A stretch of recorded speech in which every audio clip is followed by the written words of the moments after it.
What do you understand by nephrotic syndrome? It is a clinical syndrome characterized by proteinuria, Characterized by hypoalbuminemia, proteinuria, massive massive proteinuria, massive proteinuria. What is the level of proteinuria?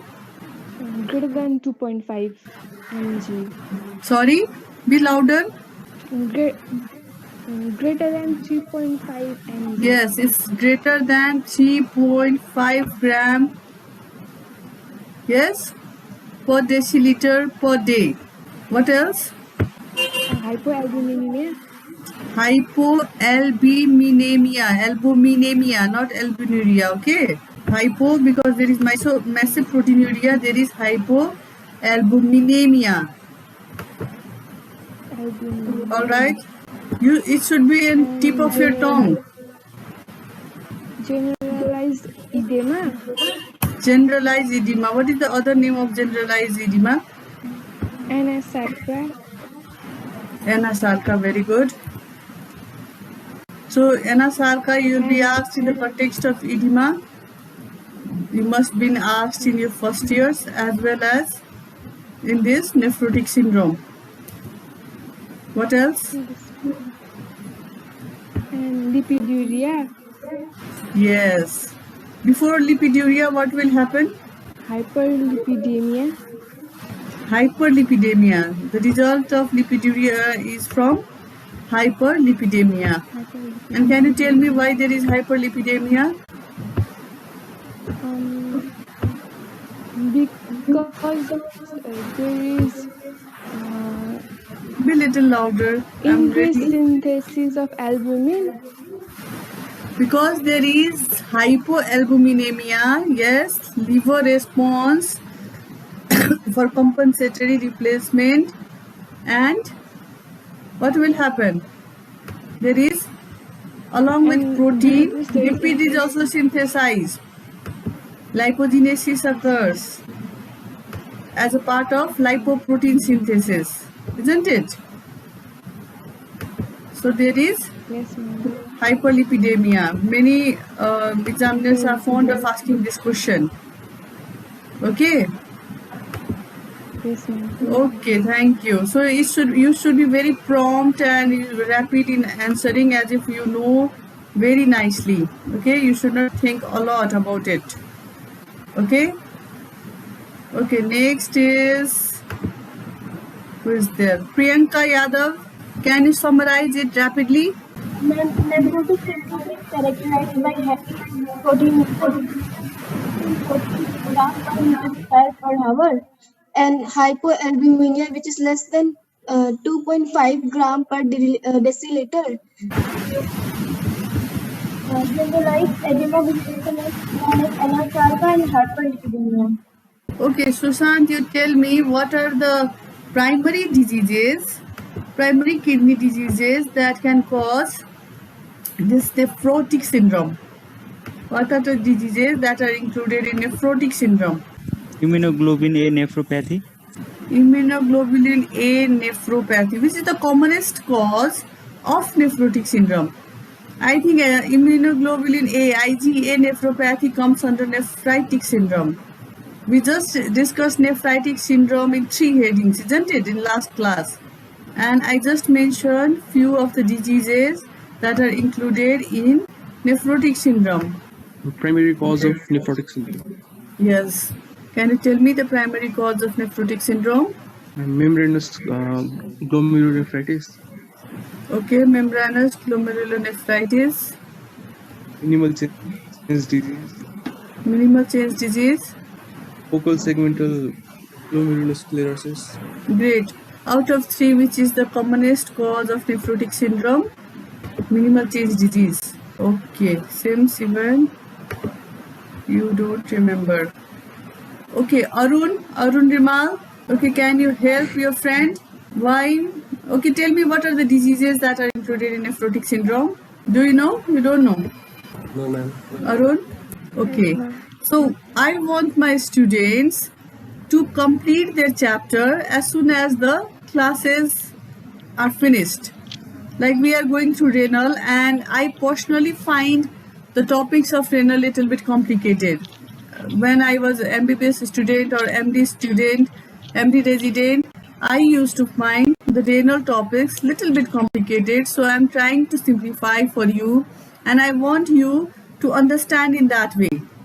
Instead of leaving it just like that and then mugging up during exams and getting confused, because the structure of kidney is itself very complicated, the nephrons, the glomeruli, the tubules, isn't it? And then after understanding, you have to understand physiology, then you have to understand pathology with so many immune mechanism. And I'm sure most of the students are very much scared of the term immunology, the antigen, the antibody, the immune complexes, isn't it? Something they just can imagine, like a cartoon characters, and they don't really find it real. So please pay your attention. Please try to interact in question answer session. You are privileged that you can turn pages, and so once again, be clear. Please concentrate. There are 4 important and characteristic features, and you can extend it to 5 or 6 of nephrotic syndrome: heavy proteinuria more than 3.5 gram per day or 40 milligram per meter square per hour. Hypoalbuminemia is less than 2.5 gram per deciliter. Because there is massive proteinuria, there will be hypoalbuminemia. Okay? Because albumin is reduced, the oncotic pressure is reduced, so there is water transudation in the interstitial space, and that will cause generalized edema. All right? Then compensatory hyperlipidemia and lipiduria will be there. So it is common in children. I ask some of you, and you don't know that which age group is affected most. So it is common in children, more common in children. Okay? And only secondary causes are common in adults. 90% are idiopathic. So please remember, 90% nephrotic syndrome are idiopathic, out of which 85% constitute minimal change disease. Okay? And in 5 to 10% are mesangial proliferative glomerulonephritis, MPGN, and focal segmental glomerulosclerosis. Now, the cause of secondary and primary, there are only 3 important. There can be many more, but 3 important: minimal change disease, membranoproliferative, and focal segmental glomerulosclerosis. Please remember right now, and don't leave it for later on. Clear? Could you please repeat the primary cause once again? There are 3 primary kidney diseases. Only 3 primary kidney diseases. There can be few more, but at your level, I want you to remember only 3. See, the cause of nephrotic syndrome, 90% is idiopathic. Okay, 90% is idiopathic. We don't know the cause, why it happened. But morphologically, there are 3 diseases that occurs in the context of nephrotic syndrome. Out of those 90%, okay, maximum cases, 85% of the cases are minimal change disease. Means maximum cases are minimal change disease. Then comes focal segmental glomerulosclerosis, which constitute 10%, and mesangial proliferative almost 5%. So these constitute 100% of that 90%. Okay? So most of the cases, 90% of cases are idiopathic, and among them again 85 to 90% is minimal change disease. So this is primary cause. You have to remember minimal change disease, minimal, like that. Okay? So second and third are mesangial proliferative glomerulonephritis and focal segmental glomerulosclerosis. Now what about other cause? The list of cause, they constitute only 10%. They are secondary cause. Primary is idiopathic and mainly constitute minimal change disease, followed by focal segmental glomerulosclerosis and membranoproliferative glomerulonephritis. Okay. In secondary cause, the cause can be renal itself, the prior kidney disease, or some other systemic diseases, along with the drugs and toxins and everything. So in primary, in the renal diseases that constitute secondary nephrotic syndrome are membranous nephropathy. Please mind the word, not membranoproliferative. It is membranous. First is membranous. Okay. Second is membranoproliferative glomerulonephritis. If there is primary membranoproliferative glomerulonephritis in the kidney, okay, and it is followed by, or it is complicated by, it affects kidney secondarily to present with nephrotic syndrome. Getting me? Previously there was no symptom of nephrotic syndrome. There was some primary renal disease like membranous or membranoproliferative. Okay, membranous and mesangial proliferative or membranoproliferative or mesangial proliferative are different entities. So you have to be clear. In primary cause of nephrotic syndrome, we said mesangial proliferative, isn't it? Here we are talking about membranous and membranoproliferative. Then there are some extrarenal cause that can secondarily affect the kidney and cause nephrotic syndrome. Among them, the infections like pyelonephritis or the result of some other systemic infections like sepsis and all.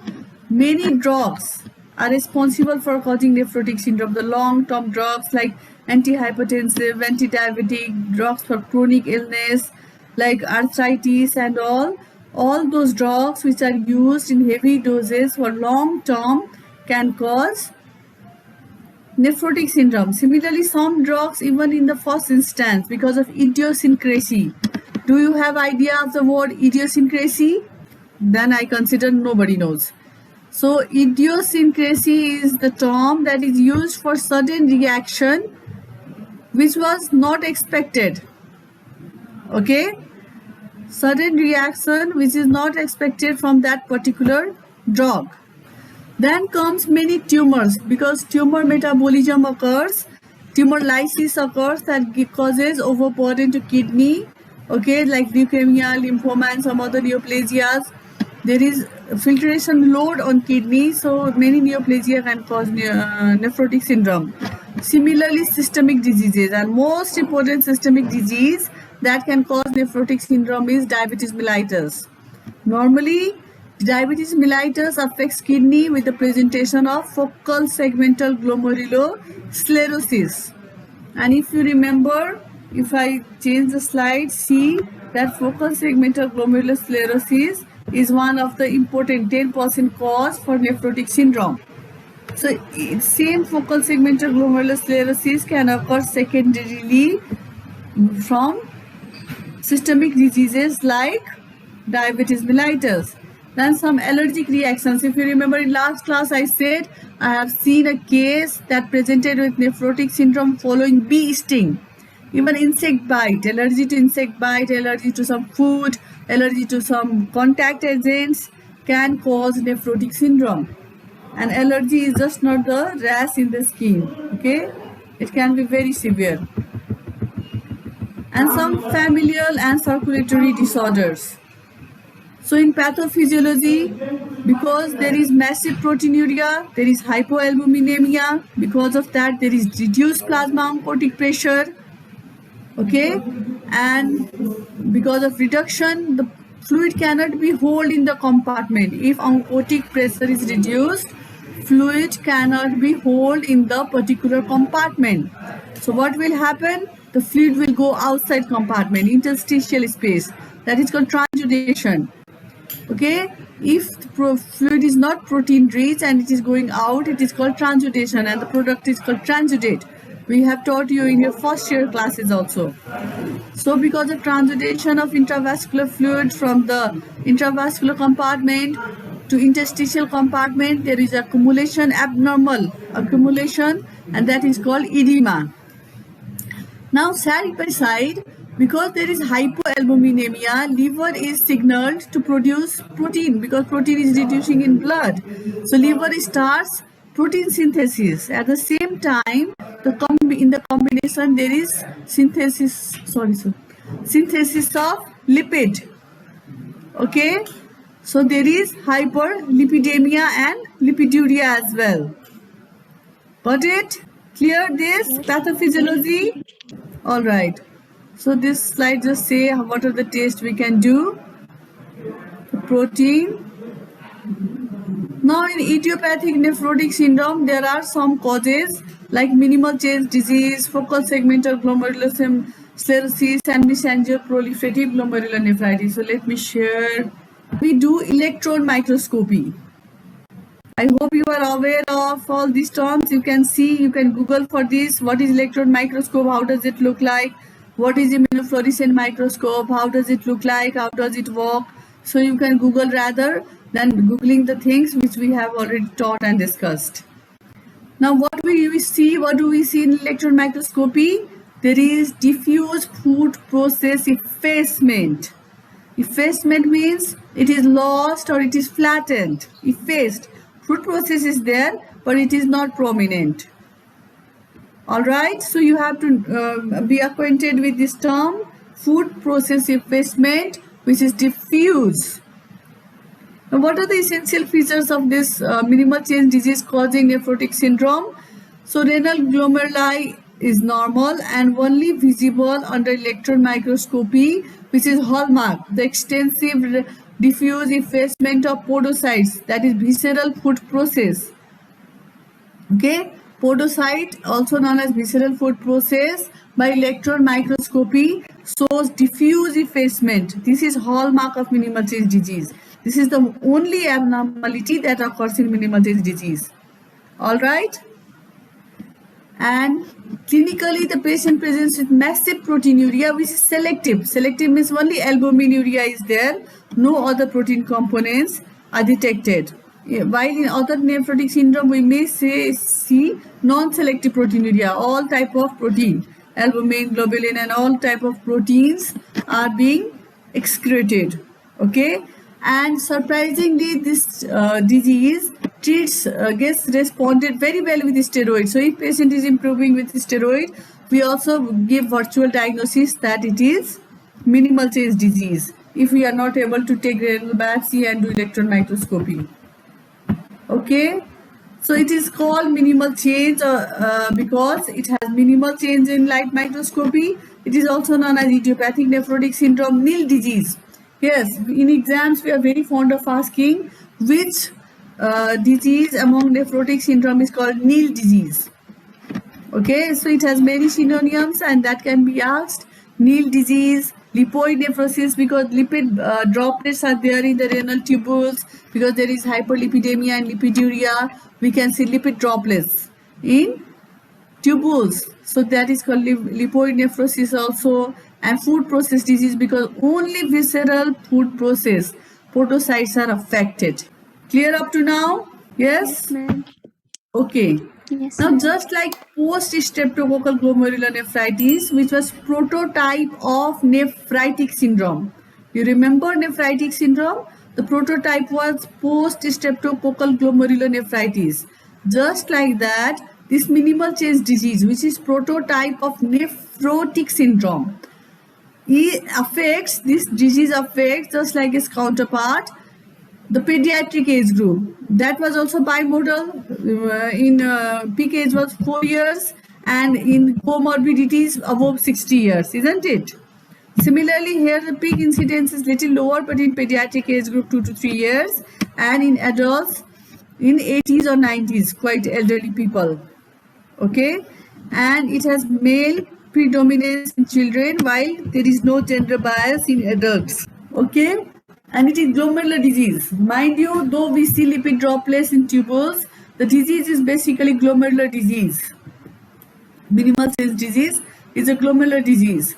In pathophysiology, because there is extensive fusion of food process, and that is just the effacement of the food process. There is epithelial injury, loss of glomerular anionic charge. So because of all these things, unknown circulating factors triggers podocyte dysfunction, and that result in minimal change disease.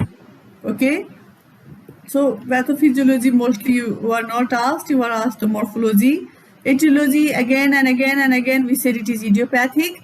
Rarely it can be associated. Nephrotic syndrome as such, minimal change disease, can be affected by some drugs, infection and allergic reaction, but mostly it is idiopathic. This minimal change disease itself is idiopathic and it is responsible for idiopathic nephrotic syndrome. So there are two things we need to understand. Okay, and clinically it typically presents with the clinical feature of nephrotic syndrome. This minimal change disease typically presents with the clinical feature of nephrotic syndrome. Now we have very less time. Okay, now Mona, tell me what is the clinical feature of nephrotic syndrome briefly and loudly. Clinical feature, how will patient present? Okay, fine, there are only 31 students and none of them are responding. So this class will be marked as taken. Whatever you have understood, good. If you have not understood, refer to book. And if you are really sincere, if you come after reading, then ask me questions in next class. Thank you for today.